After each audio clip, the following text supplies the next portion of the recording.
رب کریم نے فرمایا وَمَا الْحَيَاةُ الدُّنْيَا إِلَّا مَتَاعُ الْغُرُورِ، فرمایا یہ جو دنیا کی زندگی ہے یہ ساری دھوکہ ہے، نہیں ہے دنیا کی زندگی مگر ایک دھوکہ۔ دنیا بنانے والا خود فرما رہا ہے، بنانے والا کہہ رہا ہے دھوکہ ہے۔ دنیا کو اللہ تعالیٰ نے عمل کی جگہ بنایا ہے، دار الاسباب بنایا ہے، نیکی کرنے بھیجا ہے، حقوق العباد ادا کرنے ہمیں بھیجا ہے، یہاں بیٹھ کر اپنی جنت کی تیاری کرنے کے لیے بھیجا ہے، دوزخ کی آگ کو ٹھنڈا کرنے کے لیے بھیجا ہے۔ یہ جو مزاج امت مسلمہ نے اپنایا ہے کہ دنیا جمع کرنا، دولت اکٹھی کرنا، اپنی زندگی کی دوڑ پیسوں سے شروع کرنا اور پیسوں پہ ختم کرنا، اس کو پسند نہیں کیا نہ اللہ نے نہ اللہ کے رسول صلی اللہ علیہ وسلم۔ رزق حلال کمانے کو عبادت کہا، لیکن مقصود رزق حلال نہیں، مقصود اللہ کی ذات ہے، مقصود اللہ کے رسول صلی اللہ علیہ وسلم کی ذات ہے۔ ہمارے ہاں بڑی ترتیب کے ساتھ یہ چیز نسل در نسل منتقل ہو رہی ہے کہ پیسہ کیسے جمع کرنا ہے۔ بچہ بڑا سیٹ ہے جی، کس طرح سیٹ ہے؟ کہتے ہیں ڈھیر سارے پیسے کماتا ہے، امپورٹ ایکسپورٹ کا بزنس ہے، مال بھیجتا بھی ہے، منگاتا بھی ہے، بڑا سیٹ ہے۔ تو بچے سے پوچھا بیٹے تیرا کیا حال ہے، تو سیٹ ہے؟ کہتا بڑی تکلیف میں، سوتا بھی ہوں تو کانوں میں فون کی گھنٹیاں بجتی رہتی، آزمائش کا شکار ہوں، صبح و شام تکلیفوں میں وقت بیتتا ہے۔ یہ کس طرح کا سیٹ ہے بچہ؟ ہماری منصوبہ بندی ہوتی ہے کہ بچے کو ایسی جگہ لگانا ہے جہاں سے وہ جھاڑو کے ساتھ پیسے اکٹھے کر سکے۔ کیسے وہ سیٹ ہوگا؟ کس طرح کر کے نظام چلے گا؟ رزق حلال کمانے کو حضور صلی اللہ علیہ وسلم نے عبادت کا درجہ دیا ہے۔ نبی پاک صلی اللہ علیہ وسلم نے حقوق العباد ادا کرنے کو بھی اللہ کے قرب کا ذریعہ بنایا ہے، اور میں نے عرض کی کہ یہ تو صرف منزل نہیں ہے، یہ تو راستہ ہے، یہ تو سفر ہے۔ جو لوگ سفر کوئی منزل بنا لیتے ہیں وہ نادان ہوتے ہیں۔ نبی کریم سید عالم صلی اللہ علیہ وسلم کی خدمت میں عرض کیا گیا کہ یا رسول اللہ صلی اللہ علیہ وسلم، کچھ لوگ کہتے ہیں ہم شادی نہیں کریں گے، گھر نہیں بسائیں گے، بچے نہیں پیدا کریں گے، ہم صرف عبادت کریں گے، دن کو روزہ رکھیں گے، رات کو نفل پڑھیں گے، کوئی نکاح نہیں کریں گے، کچھ نہیں کریں گے۔ تو نبی پاک صلی اللہ علیہ وسلم نے فرمایا ان سے کہو کہ تمہارے لیے بہترین زندگی وہ ہے جو میں نے تمہارے سامنے گزاری ہے۔ میں آرام بھی کرتا ہوں، نکاح بھی کرتا ہوں، عورتوں کا حق بھی ادا کرتا ہوں، میں اپنے بچوں کی دیکھ بھال بھی کرتا ہوں۔ فرمایا تم پر تمہارے خدا کا اگر حق ہے تو تمہارے نفس کا بھی تم پر حق ہے، تمہاری آنکھ کا بھی حق ہے، وہ آرام کرنا چاہتی ہے۔ یہ ساری ترتیب ہمیں نبی پاک صلی اللہ علیہ وسلم نے دی، لیکن ہمیں فرمایا کہ مقصود تمہارا خدا ہے، مقصود تمہارے رب کی رضا ہے، تمہارے نبی پاک علیہ السلام کی غلامی تمہاری منزل ہے۔ اتنا لمبا چوڑا معاملہ جو فقط دنیا کا ہم نے بنا لیا ہے، اور پھر اس دنیا اصل جو محبت ہے نا، وہ بیس جو ہے وہ دولت کی محبت ہے، رشتے دولت کے، ناطے دولت کے، تعلقات دولت کے، سلام دعا دولت کی۔ میرے محبوب علیہ السلام نے فرمایا حب الدنیا رأست کل خطیئہ، یہ جو دنیا کی محبت ہے نا یہ ہر گناہ کی جڑ ہے۔ جب انسان دنیا کی دولت سے پیار کرنے لگ جاتا ہے پھر وہ قتل بھی کرتا ہے، پھر وہ ظلم بھی کرتا ہے، پھر وہ زیادتی بھی کرتا ہے، پھر وہ حرام بھی کھاتا ہے، پھر وہ یتیم کو بھی لوٹتا ہے، پھر بیوہ کا مال کھانا بھی اسے پریشان نہیں کرتا، پھر کروڑوں روپیہ ہضم کر لیتا ہے، لکڑ پتھر ہر چیز اس کو ہضم ہونے لگتی ہے۔ اصل بات یہ ہے کہ اسے محبت دنیا کی دولت سے ہو گئی ہے۔ اگر تیرا خدا رسول سے پیار ہوتا تو یہ جملہ کیسے آتا کہ نماز کو دل نہیں کرتا؟ پھر تو تیرا تہجد کو بھی دل کرتا، پھر تو تیرا ہر وقت قرآن پاک سینے سے چمٹائے رکھنے کو دل کرتا، اس لیے کہ تیرا مقصود اللہ کی ذات ہوتی۔ کیونکہ مقصود دنیا داری ہے، مقصود دولت بنا لیا معاذ اللہ، مقصود ایک رنگ بنا لیا ہے، اس کا نقصان قوم اٹھا رہی ہے۔ نقصان رشتوں میں نعتوں میں حسن نہیں رہا، پیار نہیں رہا، ترتیب نہیں رہی، میرے نبی کریم سید عالم صلی اللہ تعالی علیہ وسلم نے رشتوں کو جو وقار دیا، امام غزالی رحمۃ اللہ تعالی علیہ نے لکھا ہے مکاشفۃ القلوب میں، فرماتے ہیں کچھ لوگ قیامت کے قریب آئیں گے جن کے نبی پاک صلی اللہ علیہ وسلم نے نشاندہی کی ہے، ان کے پاس کوئی شخص نہ بیٹھے ورنہ اس کا دل کالا ہو جائے گا۔ کہا حضور وہ کون سے؟ تو فرمانے لگے نبی پاک نے کچھ لوگ بتائے ہیں، ان کے پاس نہیں بیٹھنا۔ کون سے؟ مصطفیٰ کریم نے فرمایا یحبون الدنیا وینسون الآخرہ، جو دنیا کو سے پیار کرنے لگے اور آخرت کو بھول جائیں۔ امام صاحب فرماتے ہیں ان سے دور رہنا، دل کالا ہو جائے گا۔ یحبون المال وینسون الحساب، وہ جو نبی پاک نے فرمایا نا کچھ لوگ آئیں گے جو مال سے تو پیار کریں گے پر اس کے حساب کو بھول جائیں گے، ان سے بچنا۔ فرمایا یحبون القصور وینسون المقبرہ، جو مکانوں سے تو پیار کریں گے پر اپنی قبروں کو بھول جائیں گے۔ اور فرمایا ان لوگوں سے بھی بچ کے رہنا، ان سے بھی پرہیز کرنا کہ جو لوگ یحبون الخلق وینسون الخالق، جو لوگ مخلوق سے تو پیار کریں گے، بندوں سے بڑا پیار کریں گے لیکن اپنے رب کو بھول جائیں گے، ان لوگوں سے بھی بچیں۔ ایسے لوگوں سے نبی پاک صلی اللہ علیہ وسلم نے نشاندہی کی، ان سے بچیں۔ تعلقات میں خلوص ہوتا ہے، جب کوئی آپ کی غربت سے پیار کرتا ہے تو وہ آپ کا اصل دوست ہوتا ہے، جب وہ آپ کی تنہائیوں سے آزمائشوں سے پیار کرتا ہے تو اس کا آپ کے ساتھ رشتہ خالص ہوتا ہے۔ جو آدمی دولت کو دیکھ کر پیار کرے اور دولت کو دیکھ کر آپ کے ساتھ وابستگی کا اظہار کرے تو اس شخص کا پیار سیدھا سیدھا میرے رسول پاک سید عالم صلی اللہ علیہ وسلم نے ہمیں استغنا کا حکم دیا ہے، بے نیازی کا۔ یہ دنیا داری میں الجھنا، دنیا کے بن کے جینا، دنیا کے ہو کے رہنا، میرے نبی پاک صلی اللہ علیہ وسلم نے فرمایا جو رب کے بندے ہوں گے ان کے قیامت کے دن چہرے چمک رہے ہوں گے۔ تو یا رسول اللہ صلی اللہ علیہ وسلم اس کے علاوہ بھی کچھ بندے ہیں؟ فرمایا لعن عبد الدنیا وعبد الدرہم، فرمایا کچھ دنیا کے بندے ہیں، کچھ درہم کے بندے ہیں، ترجمہ یوں کر لو کچھ ڈالروں کے بندے ہیں۔ یہ حدیث مشکات میں موجود ہے، ڈالر کے، ریال کے، لاکھ کے، کروڑ کے بندے۔ حضور وہ کون ہے؟ فرمایا لعن عبد الدنیا وعبد الدرہم، جو دنیا کا اور دولت کا بندہ بنے وہ لعنتی ہے، ملعون ہے۔ یہ خدا کا بندہ رہا ہی نہیں، یہ پیسوں کا بندہ بن گیا ہے، دولت کا بندہ بن گیا ہے، اس کا معیار بدل گیا ہے۔ حضرت سالم بن عبداللہ بن عمر، حضرت عمر فاروق کے پوتے تھے، کعبے کا طواف کر رہے تھے، طواف مکمل ہوا، 8واں استلام کر کے مقام ابراہیم کے پاس نماز پڑھنے لگے تو خلیفہ وقت کا آ گیا، گورنر۔ السلام علیکم کے بعد اس نے فوراً بات چھیڑی، کہنے لگا حضور کوئی حکم ہو تو بتائیے گا۔ تو آپ کہنے لگے تو بڑا ہی بیوقوف ہے یار، تجھے کس نے گورنر بنایا؟ بڑا تو بیوقوف ہے، تجھے تو سلیقہ ہی نہیں بات کرنے کا۔ حضور کیا ہوا؟ فرمانے لگے خدا کے گھر میں آ کے اور کعبے کے سامنے کھڑے ہو کے میں بندوں سے سوال کروں، یہاں کے بھی بندوں سے مانگوں، تو بڑا ہی بیوقوف ہے۔ سامنے اس کا گھر ہے، سامنے اس کا گھر ہے بیت اللہ اور حجر اسود اور مقام ابراہیم اور مقام ملتزم، اور یہاں بھی میں بندوں سے مانگوں؟ کہتا ہے مجھے بھی کبھی کسی نے ڈانٹا نہیں تھا، میرے بھی پیروں تک پسینہ نکل گیا، تو میں مسجد الحرام سے باہر نکل کے، یوں سمجھ لیں کہ جب لوگ باب عبدالعزیز سے یا باب فہد سے باہر آ جاتے ہیں، کہتے ہیں باہر نکل کے نا میں کھڑا ہو گیا، میں نے کہا چلو فارغ ہو کے آتے ہیں تو بات کرتا ہوں۔ حضرت فارغ ہو کے آئے تو میں نے کہا حضور اب تو بیت اللہ سامنے نہیں، اب بھی کوئی سوال کرے؟ تو فرمانے لگے اچھا ضروری ہے؟ کہا حضور ضروری ہے۔ تو فرمانے لگے چل پہلے بتا تجھ سے دین مانگوں کہ دنیا مانگوں، بول۔ تو کہنے لگا حضور میرے پاس تو دنیا ہی ہے، دین تو آپ کے پاس ہے۔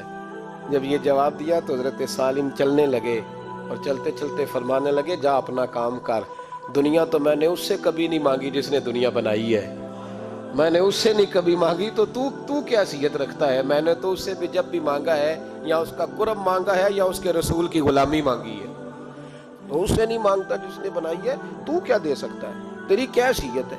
تو بھائی ان لوگوں نے قریب پھٹکنے نہیں دیا، ان کے قریب یہ چیز آئی نہیں، بے نیاز لوگ تھے، توجہ ہی نہیں تھی۔ حضرت محبوب سبحانی غوث اعظم شیخ عبد القادر جیلانی رضی اللہ تعالیٰ آپ ایک کاروبار بھی کرتے تھے تو آپ کا کچھ مال آ رہا تھا جہاز کے ذریعے، ایک بندے نے خبر دی کان میں، حضور جہاز ڈوب گیا، فرمانے لگے الحمدللہ الحمدللہ، ڈوب گیا جناب۔ یہاں جہاز ڈوب جائے تو بندہ بھی ڈوب جاتا ہے۔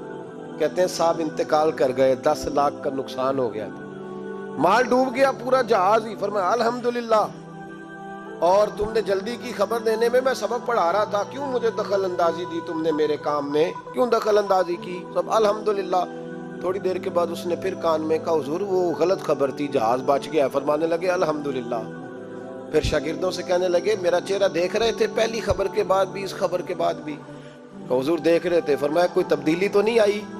کہا حضور نہیں۔ فرمانے لگے شکر الحمدللہ، رب نے میرا دل دولت سے نہیں جوڑا، اپنی ذات کے ساتھ جوڑ کے رکھا ہوا ہے، تبدیلی تو نہیں آئی۔ یہاں تو ٹینشن ہی ٹینشن ہے، ڈپریشن ہی ڈپریشن۔ اور بات کس کی ٹینشن ہے؟ پیسے کوئی نہیں، دولت کوئی نہیں، کوئی چکر چل جائے نا کبھی، اس سے بھی کبھی پوچھ جس کے پاس ہے، وہ تجھ سے زیادہ غریب ہے، اس سے کبھی پوچھ، وہ تجھ سے زیادہ آزمائش میں ہے۔ غریب شہر تو فاقوں سے مر گیا، لیکن امیر شہر نے ہیرے سے خودکشی کر لی، اس کو بھی تو پوچھ اس کا کیا حال ہے۔ دانش مندان دا کم نہیں، دل دنیا نہ لانا، اس ووٹی کئی خامد کیتے، تے جو کیتا سو کھانا۔ یہ تو کام ہے اس کا، بڑے آئے بڑے چلے گئے، بڑے آئے بڑے نکل گئے، توجہ ہی نہیں، مزاج ہی نہیں۔ حضرت مولا علی شیر خدا، علی المرتضی، امام الاولیاء، صاحب صدق و صفا، داماد مصطفیٰ صلی اللہ علیہ وسلم، اسد اللہ، حضرت علی شیر خدا رضی اللہ تعالیٰ عنہ کوفے کے چوک میں کھڑے تھے تو کہہ رہے تھے یار میری نا طامت پرانی ہو گئی ہے، یہ میں نے زرہ بیچنی ہے، کوئی بندہ مجھ سے خرید لو تاکہ میں نئی طامت لے لوں۔ ایک بندہ کان میں کہنے لگا حضور طامت کے پیسے بھی نہیں؟ فرمانے لگے پیسوں کو چھوڑ، علی کا سینہ دیکھ، اللہ نے ایمان کی دولت سے بھرا ہوا ہے۔ پیسے اہمیت نہیں رکھتے، ان کی وہ اہمیت نہیں جو دنیا نے بنا لی۔ فرمایا ضرورت نہیں تھی، اب ذرا احساس ہوا ہے کہ زیادہ ہی پھٹ گیا ہے، پردہ نہیں صحیح طرح پورا کرتا، تو میں نے کہا چلو زرہ بیچ کے نیا لے لے۔ ضرورت نہیں، مزاج نہیں، طبیعت نہیں، انہوں نے ماحول نہیں بنایا۔ ہمارے تو حد ہو گئی، اتنا بری حالت ہے کہ ناقابل برداشت۔ حضرت عمر فاروق رضی اللہ تعالیٰ عنہ صحابہ نے مسجد نبوی میں بیٹھ کے میٹنگ کی۔ عمر کی تنخواہ بڑی تھوڑی ہے مال غنیمت میں سے، اب تو عمر کے پوتے بھی ہیں، نواسے بھی ہیں، رشتہ داریاں بھی ہیں، تعلق بڑھ گئے ہیں، اور عمر فاروق بوڑھے بھی ہو گئے۔ میٹنگ ہوئی مسجد میں، اس طرح کریں کہ عمر کا کچھ تھوڑا سا نا مشاعرہ، کچھ تنخواہ، کچھ خدمت، کچھ وظیفہ بڑھا دیں۔ بات طے ہو گئی، جب مکمل ہو گئی تو کہنے لگے یہ بتاؤ شیر سے بات کس نے کرنی ہے؟ ادھر جائے گا کون؟ پہلے اس کا نام تو بتاؤ، وہاں جائے گا کون؟ تو انہوں نے کہا یہ تو ہم نے سوچا ہی نہیں، بات تو بڑی تگڑی ہے، عمر سے کون بات کرے گا، کون بات کرے گا؟ تو ایک صحابی کہنے لگے کہ حضرت عمر رضی اللہ تعالیٰ عنہ کی جو صاحبزادی ہیں نا حضرت حفصہ رضی اللہ تعالیٰ عنہ، وہ ام المومنین بھی ہیں، حضور علیہ السلام کی زوجہ ہیں، مومنوں کی ماں ہیں، ان سے کہتے ہیں، اور ان کے والد بھی ہیں۔ تو حضرت حفصہ سے کہا تو جناب حفصہ چل کے گئیں حضرت عمر کے پاس، جا کے کہا ابا جی ایک بات کرنی تھی۔ انہوں نے کہا بیٹے کرو، تو ان کو بھی پتا تھا نا جاہو جلال کا۔ کہنے لگے ابا جی مسجد نبوی میں صحابہ کی میٹنگ ہوئی ہے، ایک ہی محلے میں ایک ہی شہر میں لوگ رہتے ہیں تو ایک دوسروں کی خرچوں کا ضروریات کا پتہ ہے۔ کہتی ہے میں نے پس منظر سارا کر کے بات کی، میں نے کہا سب کو پتہ ہے کہ آپ کے خرچے بڑے بڑھ گئے ہیں، تو مجھے نا انہوں نے حضور کی زوجہ سمجھ کے، قابل احترام سمجھ کے میری ذمہ لگایا ہے کہ تھوڑے سے پیسے آپ کے بڑھانے ہیں۔ تو حضرت عمر فاروق رضی اللہ تعالیٰ عنہ کی صاحبزادی کہتے ہیں عمر کو اتنا جلال آیا کہ اٹھ کے کھڑے ہو گئے، کہنے لگے حفصہ ان لوگوں کے نام بتا، میں انہیں دروں سے ماروں گا، اور اس طرح ماروں گا کہ ان کی کمر پہ نشان پڑے، ان کی کمروں پہ نشان پڑے، اس انداز میں درے ماروں گا کہ مجھے زخم نظر آئے۔ ابا جی اتنا جلال کس بات کا، سادی سی بات ہے۔ تو سیدنا عمر فاروق رو پڑے، کہنے لگے سادی سی بات ہے، میرے لیے مسجد نبوی میں بیٹھ کے میٹنگ ہوتی رہی کہ عمر کو دولت دینی ہے، لوگوں نے یہ مجھے سمجھ لیا ہے، مسجد نبوی میں بیٹھ کر میرے لیے یہ میٹنگ ہوتی رہی کہ عمر کو پیسے دینے ہیں، اس کو دولت کے ساتھ ہم نے نواز رہے. مسجد نبی میں میرے لیے کس کو یہ جرت ہوئی؟ فرمائے حفصہ کاش کہ تو میرے پاس پیغام لے کے نہ آتی، کوئی اور آتا اور پھر میں اسے دروں سے مارتا. حضرت حفصہ کہتی ہے میں خاموش ہوئی تو میری طرف دیکھ کے فرمانے لگے بتا نا تو نبی پاک کے گھر میں رہتی تھی، میرے مصطفیٰ کا طریقہ کیا تھا، کرنا بات اس طریقے پہ میرے ساتھ گفتگو کر. تو حضرت حفصہ کہتی میں رو پڑی. میں نے کہا ابا جی غلطی ہو گئی، آئندہ نہیں کروں گی. بھائی معیار بنایا ہوا، ہر چیز دولت میں تلے گی، معیار ہی دولت بن گیا ہے، مقصود ہی دولت بن گیا ہے. اس پیسے نے، اس دنیا داری نے، دنیا دار پجاری زردے کتیاں دے گل ٹلی ہو، اتنا سخت رویہ لوگوں نے اپنا لیا. رشتوں کا تقدس نہیں رہا کہ ہم اس وقت آدمی کو تولتے ہیں کہ اس کے پاس دولت کس طرح کی ہے. وقت کے امیر تھے حضرت عمر بن عبدالعزیز. توجہ ہے میری بات پر؟ حضرت عمر بن عبدالعزیز بادشاہ تھے. حضرت عمر بن عبدالعزیز بادشاہ تھے. آواز دی، گھر میں بیٹھے، بیٹی پانی کا پیالہ تو لاؤ. بیٹی خاموش ہو گئی. ساتھ والا کمرہ بیٹی کا. پھر آواز دی، بیٹے سن رہی ہو؟ کہ ابا جی سن رہی ہوں، پانی کا پیالہ دینا. بیٹی خاموش ہو گئی. تیسری آواز دی تو زوجہ پانی لے کے آ گئی. میں کہا حضور پانی. حضرت عمر بن عبدالعزیز کو غصہ آیا، کہنے لگے بچے کس لیے ہیں، وہ خود کیوں نہیں آئی؟ اب اتنی نافرمان ہو گئی ہے کہ ایک پیالہ پانی کا باپ کو نہیں دے سکتی، کیوں نہیں آئی؟ تو زوجہ کہنے لگی چلیں درگزر کریں. اس نے کہا ابا کو نہیں بتانا، پی لے. کیوں نہیں بتانا؟ بتاؤ کیوں نہیں آئی؟ میں نے اس کو پکارا تھا، تمہیں پکارتا تو تم آتی، تمہیں بتانا پڑے گا. جب بات ذرا آگے بڑھی تو ماں تھی نا، بات بیٹی کی تھی، تو اماں رو پڑی، آنکھوں میں آنسو آئے. کہا کیوں روئی ہو؟ کہنے لگی بیٹی کا پجامہ پھٹ گیا، دوسرا ہے نہیں اور آپ لے کے بھی نہیں دیتے. کمرے میں بیٹھ کے تو پجامہ سی رہی ہے. تو کہہ رہی تھی ابا کو بتانا نا، انہیں تکلیف ہوگی. تو وہ اس کے پاس دوسرا ہوتا تو آ جاتی، ایک ہی تھا تو اس لیے نہیں آئی. حضرت عمر بن عبدالعزیز اٹھے، سر سجدے میں رکھا، کہنے لگے یا اللہ تیرا شکر ہے تو نے میرے بچوں کو بقدر ضرورت روزی عطا فرمائی ہے. یا اللہ تیرا شکر ہے. ایک روایت میں نے پڑھی، کلیجہ منہ کو آیا. مصطفیٰ کریم بیٹھے تھے تو سیدہ عائشہ صدیقہ رضی اللہ تعالیٰ نے عرض کی یا رسول اللہ صلی اللہ علیہ وسلم وہ دیکھیں سیدہ فاطمہ آ گئی ہیں، وہ دیکھیں بی بی صاحبہ بغیر بتائے آ گئیں. حضرت فاطمہ الزہرا آئی. حضور نے فرمایا فاطمہ بغیر اطلاع کے؟ حضور چھوٹا سا کام تھا. کیسے آئی ہو؟ تو بی بی صاحبہ نے نا، عورتوں کا پلو ہوتا ہے نا چادر کا، پلو کھولا تو ایک روٹی بندھی ہوئی تھی. ایک روٹی چادر میں، یہاں لوگ زیور باندھتے ہیں، دولت باندھتے ہیں. ایک روٹی حضرت فاطمہ نے پلو میں باندھی، کھول کے پیش کی. کہ بیٹے یہ کیا ہے؟ کہ ابا جی کئی دنوں سے گھر میں روٹی نہیں پکی تھی، آج علی کچھ جون لائے تھے، پیسے ہیں، چند روٹیاں بنی ہیں تو بچوں نے تو کھا لی ہے، تو میرے سامنے بھی ایک روٹی آئی تھی، میں نے لقمہ توڑا ہے تو مجھے خیال آیا پتہ نہیں مصطفیٰ نے کھایا ہے کہ نہیں کھایا، پتہ نہیں حضور نے روٹی کھائی ہے کہ نہیں، میں لے کے حاضر ہو گئی ہوں، مہربانی فرمائے. تو فرمایا بیٹے بیٹھ جا. حضرت فاطمہ بھی بیٹھ گئی. سیدہ عائشہ کہتی ہیں حضور بھی بیٹھ گئے. فرمایا فاطمہ کتنے دنوں سے نہیں کھایا؟ عرض کی حضور 3 دن سے. فرمایا بیٹے میں نے 5 دن سے نہیں کھایا، آ جا. دونوں باپ بیٹی مل کے کھاتے ہیں. روٹی 2 حصوں میں حضور نے بانٹی. فرمایا چلا آدھی تو کھا، آدھی میں کھاتا ہوں. حضرت فاطمہ نے لقمہ توڑ کے منہ میں رکھا تو رو پڑی، حضور 5 دن سے نہیں کھائی. فرمایا بیٹے چپ کر، ہمارا دنیا سے کیا تعلق، ایک پل رہ گیا ہے، بس اللہ پھر جنت کی ساری نعمتیں عطا فرما.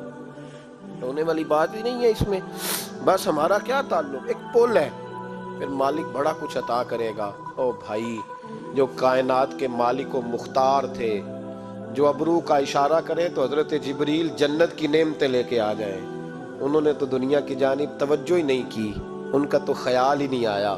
دنیا ہی دنیا، دولت ہی دولت، ہر آدمی دولت کے ترازو میں تلنے لگا ہے. اب تو کلیجہ پھٹتا ہے. اب تو لوگ پوچھتے ہیں اور میں کبھی کبھی بڑا مجبور ہوتا ہوں، آزمائش میں آ جاتا ہوں۔ لوگ کہتے ہیں جناب آپ سے کچھ قرآن کی آیات سننی ہے، آپ کتنے پیسے لیں گے؟ کچھ حدیثیں سننی ہیں، کیا اس کا معاوضہ ہوگا؟ آپ سے اس نبی کا نام سننا ہے جس کا آپ کھاتے ہیں، جس کے نام پر آپ نے عزتیں لی ہیں، ان کا نام سننا ہے۔ آپ کا ریٹ کتنا، آپ کتنے میں بیچیں گے؟ وہ نعت جو غذا ہے وہ کتنے میں بکے گی؟ جب دنیا داری کا یہ حشر ہو جائے کہ وہ رسول اگر ان کا نام نہ رہے تو ہماری سانسیں ہی نہ چلے، ان کا نام بھی جب اس طرح کمرشل کر کے لیا جائے اور اس طرح وہ چیزیں بھی ریٹ میں آ جائیں، تو بھائی اس سے بڑی اور دنیا داری کیا ہوگی؟ میرے رسول کریم سید عالم نور مجسم صلی اللہ علیہ وسلم نے اس دنیا کو محبوب نہیں رکھا، قاری نہیں بنایا، ماحول ہی نہیں بنایا۔ حضرت عیسیٰ علیہ السلام کی 450 سال عمر، کتنی؟ 4.5 نہیں، میں نے کہا 450 سال حضرت عیسیٰ نے شادی نہیں کی، گھر ہی نہیں بنایا۔ ایک پیالہ ہوتا تھا پانی پینے کا اور ایک تکیہ ہوتا تھا۔ ایک دن ایک بندے کو دیکھا کہ وہ بازو کا تکیہ بنا کے سو رہا ہے، تو حضرت عیسیٰ نے وہ تکیہ بھی خیرات کر دیا، کہنے لگے اس کے بغیر بھی کام چل جائے گا۔ ایک پیالہ تھا پانی پینے کا، ایک دن دیکھا ایک آدمی چلو میں پانی پی رہا، تو وہ پیالہ بھی اللہ کے راستے میں دے دیا، کہنے لگے اس کے بغیر بھی کام چلتا ہے۔ کسی نے کہا نکاح کیوں نہیں کرتے، گھر کیوں نہیں بساتے؟ تو فرمانے لگے 450 سال تو عمر ہے، اللہ کو راضی کروں کہ گھر بساؤں، سجدے کروں یا میں دنیا داری کروں؟ بھائی اسلام نے آپ کے لیے سہولت کر دی، میرے لیے آسانی کر دی کہ تیرا بچے پالنا بھی عبادت ہے، تیرا گھر بار چلانا بھی دینداری ہے، لیکن مقصود نہ اس کو بنا، اس کو مقصود نہ بنا، دنیا داری میں اتنا الجھ نہ، بقدر ضرورت لے، اس طرح کا رویہ اختیار نہ کر۔ اور ایسا ہو سکتا ہے اپنے ساتھ ہم نے اتنی زیادتی کر لی ہے، اتنا ظلم کر لیا کہ سوائے دولت کے، سوائے دنیا داری، خالص وہ روحانی سلسلہ طریقت کا، تصوف کا، وہ بھی سارا اسی۔ حضرت ابو الحسن خرقانی درویش تھے، محمود غزنوی بادشاہ وقت تھا، کہتا میں دعا کرانے گیا تو میں نے وہی سمجھا جو سب کے بارے میں سمجھا جاتا ہے، گفٹ پہلے لے گیا، میں نے کہا 2 تھیلیاں شرفیوں کی لے جاتا ہوں، بابا دعا صحیح کر دے گا، نذرانہ نہیں سود ہے پیران حرم کا۔ تو کہتے ہیں 2 اشرفیوں کی تھیلیاں پہلے لے گیا کہ رکھوں گا تو بابا میرے حق میں نرم ہو جائے گا۔ میں نے وہ اب ذہن یہ بنا کے گیا تھا، حضرت اب کیا کر رہے ہیں؟ جمعے کا دن تھا تو کچھ سالکین طریقت مریدین جھاڑو لگا رہے تھے، تو سر میں کھجلی ہوئی تو پگڑی اتار کے ایک مرید سے کہنے لگے دیکھ کہیں جمعے تو نہیں پڑ گئی؟ تو ایک جمعے دیکھ رہا ہے، وہ کہتا ہے میں جمعے دیکھ رہا تھا، حضرت نے سر جھکایا ہوا تھا تو محمود غزنوی داخل ہو گیا، تو جو جمعے نکالنے والا کہنے لگا او ہو، فرمانے لگے کیا ہوا؟ کہا حضور بادشاہ آ گیا۔ کہنے لگے چھوڑ، بادشاہ تو آتے جاتے رہتے ہیں، میں نے سمجھا تھا کوئی تگڑی سی جوں تیرے ہاتھ لگ گئی ہے، تو نے تو اس طرح کر کے شور مچایا جیسے بڑا کوئی انقلاب، بادشاہ آتے جاتے رہتے ہیں، بندہ یہ کیا ہو گیا، جوں دیکھ دھیان سے۔ تو محمود کہتا ہے میں تو دنیا دار قسم کا صوفی سمجھ کے آیا، تھیلیاں بھی شرفیوں کی رکھیں، تو بابا جی سے دعا کے لیے کہا میں سومناتھ کے مندر فتح کرنے جا رہا ہوں، دعا کرنا۔ تو بابا جی نے اندر سے کرتا منگایا، کہنے لگے یہ میں نے ابھی اتارا ہے کپڑے بدلنے کے لیے، جب بڑی مشکل پڑ گئی تو کرتا سامنے رکھ کے دعا مانگنا، اللہ اس کے وسیلے سے فتح عطا کر دے گا۔ جو مشکل ہوگی تیری تر دامنی پہ شیخ ہماری نہ جائیے، ہم دامن نہ چھوڑ دے تو فرشتے وضو کریں۔ اور اقبال کہنے لگے نہ تیگ و تیر میں نہ لشکر و سپاہ میں ہے، جو بات مرد کلندر کی بارگاہ میں ہے۔ وہ معمولی لوگ ہوتے ہیں۔ اقبال کہنے لگے ید بیضا لیے پھرتے ہیں اپنی آستینوں میں، انہوں نے بغل میں ہاتھ رکھا ہوا ہے، اگر کھول دیں تو اللہ اسی طرح برکات کا فیض عطا کر دے جو حضرت موسیٰ کے ید بیضا کو ملا ہوا ہے۔ وہ معمولی لوگ ہوتے ہیں۔ غبار آلود سمجھ کر حکارت سے نہ دیکھ ان کو، انہی کی ٹھوکروں سے سلطنت بنتی اور بگڑتی ہے۔ یہ تگڑے لوگ وہ علیحدہ بات ہے کہ جڑے محرم راز حقیقت دے، وہ راز حقیقت کھول دے نہیں، تے جنہ ویکھیا نہیں ہو کرن گلاں، جنہ ویکھ لیا ہو تے بول دے ہی نہیں۔ یہ بات علیحدہ ہے کہ وہ بیان کرنا پسند نہیں کرتے، پردوں میں چھپے رہتے ہیں، ورنہ تو اللہ نے بڑے اعزازات دیے ہوتے۔ محمود کہنے لگا کہ بابا جی نے دعا کی اللہ اگر اس کی نیت صحیح ہے تو اسے کامیابی عطا کرنا، اس کی مدد کرنا۔ مجھے کہنے لگے کچھ کھائے گا؟ میں نے کہا کھانا ہے۔ تو کہنے لگے بادشاہ کے لیے وہ کھانا لانا جو سویرے میں نے کھایا ہے۔ تو میں نے کہا پیروں کا لنگر ہوگا چھوٹے گوشت کی یخنی میں۔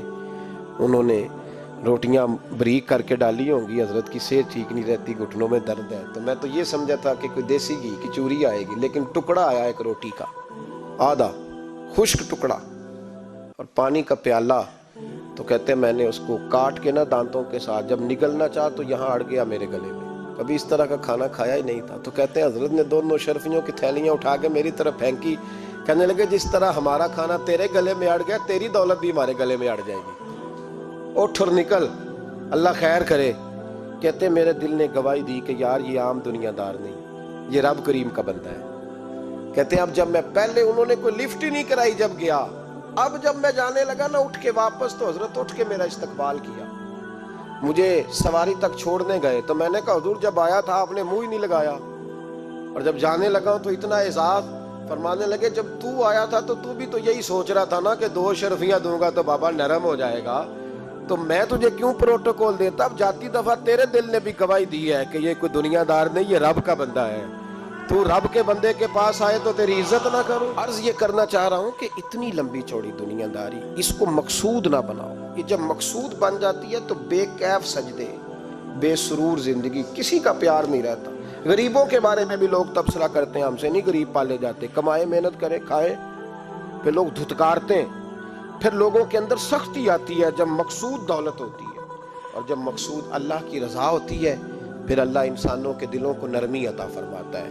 اس کو مقصود نہ بناؤ، اس کو مقصود خدا کی ذات، اللہ کی ذات، فکر آخرت، قرآن سینے سے رہے، اور زبان پر جو چیز ہر وقت جاری رہے وہ رسول اللہ کا درود و سلام. باقی چیزوں کو مقصد نہ بنائیں. یہ دنیا مقصد بن گئی تو یہ زندگی کو کھڑا کر دے گی، جام کر دے گی، پھر آگے پیچھے کچھ نہیں ہوگا. پھر الہاکم التکاثر حتی زرتم المقابر، فرمایا لوگ دولت کے پیچھے اس طرح لگے کہ پھر انہیں قبریں دیکھ لیں. میں کئی دفعہ کہا کرتا ہوں کہ لوگ مسجدوں میں تو نہیں آئے، قبروں میں چلے گئے، اتنے مصروف ہوئے کہ مسجد آنے کا ٹائم نہیں ملا اور وہ قبروں میں چلے گئے، نماز نہیں پڑھی، یہاں تک کہ ان کی نماز لوگوں نے پڑھ ڈالی. اتنا نہ دنیا داری کرو، اتنا نہ اس کو مقصود بناؤ، جتنی اس کی حد ہے اس کو اسی حد میں رکھو. اللہ محبوب پاک کا صدقہ سمجھ عطا فرمائے. آخر دعوانا ان الحمدللہ.